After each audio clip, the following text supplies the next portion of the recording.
Presents by Rekha Films। लखोई video बनैली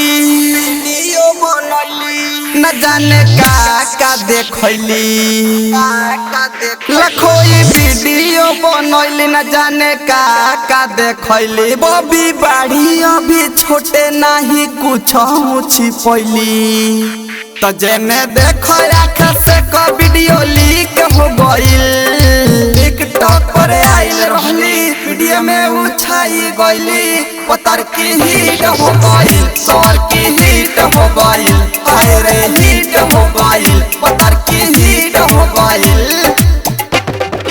hit हो गईल, पतर की हिट हो गईल, हिट हो गईल, पतर की हिट हो गईल। ना जाने कहवा से ओइली बाड़ी बड़ी फाइन। इनके पर तो सारा लोगवा मारतावे लाइन। ना जाने कहवा से ओइली बाड़ी बड़ी फाइन। इनके पर तो सारा लोगवा मारतावे लाइन। देखी लुक लगता भूख माले फिट हो गईल।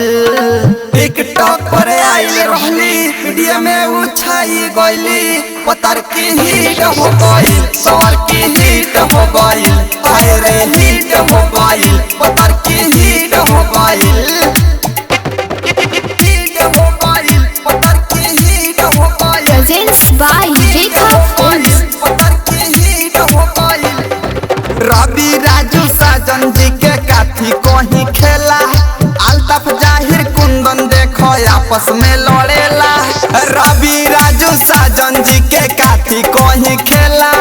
अल्ताफ जाहिर गुड्डू देखो आपस में लड़ेला। भैया राजा ले लो माजा जवानी स्वीट हो गईल। टिकटॉक पर आइल रहली वीडियो में उछाई गईली। पतर की हिट हो गईल, सर की हिट हो गईल, हाय रे हिट हो गईल। पतर की हिट हो गईल। Rekha Digital Recording Studio, Bettiah।